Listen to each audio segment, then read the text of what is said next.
आज कैबिनेट की बैठक में कई सारे निर्णय लिए गए। दूरगामी दृष्टि से उन निर्णयों का बड़ा महत्व है। मध्य प्रदेश में आज राजधानी भोपाल स्थित मंत्रालय में एमपी के मुख्यमंत्री डॉक्टर मोहन यादव की अध्यक्षता में कैबिनेट बैठक हुई। नगरीय विकास एवं आवास मंत्री कैलाश विजयवर्गीय ने कैबिनेट बैठक में हुए महत्वपूर्ण निर्णयों की जानकारी दी है। वहीं कैबिनेट की ब्रीफिंग से पहले नगरीय प्रशासन मंत्री कैलाश विजयवर्गीय ने कहा कि बैठक में मुख्यमंत्री ने आपातकाल को लेकर निंदा की है। इस आपातकाल की वजह से जो लोग परेशान और पीड़ित हुए, साथ ही बर्बाद भी हुए हैं। और जिन लोगों ने आपातकाल लगाया था, उस आपातकाल के कारण कई लोग एक तरीके से बर्बाद हो गए, जिनको कि मैं भी प्रत्यक्ष रूप से जानता हूं, मोहन जी भी प्रत्यक्ष रूप से जानते हैं कि उनके परिवार के लोग जेल में चले गए, बिजनेस खत्म हो गए, किसी की माता जी का निधन हो गया, किसी के पिताजी का निधन हो गया, वो अपने धंधा नहीं दे पाए। ऐसी परिस्थिति में उन सबके प्रति माननीय मुख्यमंत्री जी ने सहानुभूति प्रकट की है और आपातकाल लगाने वालों की निंदा की है।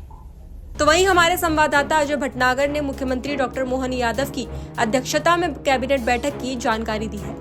भोपाल में आज मोहन यादव सरकार की महत्वपूर्ण कैबिनेट बैठक हुई, जिसमें कई महत्वपूर्ण निर्णय लिए हैं। इसमें सबसे महत्वपूर्ण निर्णयों की अगर बात करें तो महत्वपूर्ण निर्णय में मुख्यमंत्री और मंत्री जो अब तक जिनका इनकम टैक्स सरकार भरती थी, अब उसका इनकम टैक्स मंत्री और मुख्यमंत्री खुद वहन करेंगे। इसके इनकम टैक्स अब सरकार नहीं भरेगी। सरकार पर अभी तक जो वित्तीय भार आता था इनकम टैक्स भरने के लिए मंत्रियों और मुख्यमंत्री का, वो अब वित्तीय भार कम होगा। कहीं ना कहीं एक बहुत महत्वपूर्ण फैसला है। ये लगभग 52 साल पुराना जो नियम है उसमें सरकार ने बदलाव किया है और अब मुख्यमंत्री और मंत्री इनकम टैक्स अपना खुद भरेंगे। इसके अलावा एक महत्वपूर्ण फैसले में जो शहीद हो जाते थे सेना के कर्मचारी या जो सैनिक रहते थे, वो अब उनको जो आर्थिक सहायता मिलती थी सरकार की तरफ से 1 करोड़ रुपया, उसमें से 50% अब जो शहीद हैं उनके माता पिता को भी दी जाएगी और 50%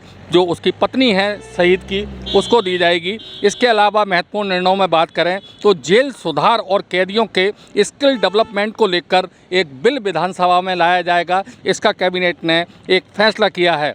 एक अन्य फैसले में मिट्टी परीक्षण को लेकर अब प्रदेश के 313 ब्लॉक में प्रयोगशालाएं खुलेंगी। इन प्रयोगशालाओं में जो एग्रीकल्चर से पास ग्रेजुएट हैं उनको कहीं ना कहीं रोज़गार मिलेगा और अब मिट्टी परीक्षण का लाभ किसानों को मिलने के साथ साथ जो ग्रामीण युवा होते हैं उनको भी रोज़गार मिलेगा। एक और अन्य फैसले में जो मध्य प्रदेश की रेल परियोजनाएं हैं उनकी नोडल एजेंसी अब पीडब्ल्यूडी को बनाया गया है, जो मध्य प्रदेश से संबंधित रेल परियोजनाओं के लिए नोडल एजेंसी का काम करेगी। इसके अलावा आज की कैबिनेट में भारतीय खेल प्राधिकरण को 1 एकड़ ज़मीन देने का फैसला किया गया है।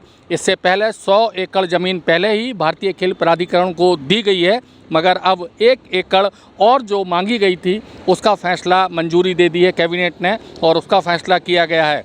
कहीं ना कहीं ये कैबिनेट का बहुत महत्वपूर्ण फैसला है। इसके अलावा कैबिनेट में कई अन्य और महत्वपूर्ण फैसले हुए हैं। आज की कैबिनेट में आपातकाल को लेकर भी निंदा की गई है और कहीं ना कहीं जो मीसाबंदी हैं उनको एक मुलाकात उनसे करने के बाद उनके एक बधाई दी गई है, शुभकामना दी गई है कि आपातकाल के खिलाफ उन्होंने लड़ाई लड़ी थी। और आज की कैबिनेट में ओम बिरला जो कि भारतीय जनता पार्टी के पूर्व लोकसभा स्पीकर रहे हैं, मगर इस बार उन्होंने फिर अपना लोकसभा के लिए स्पीकर के लिए अपना नामांकन दाखिल किया गया है, तो उनको भी आज कैबिनेट की तरफ से बधाई और शुभकामनाएँ दी गई।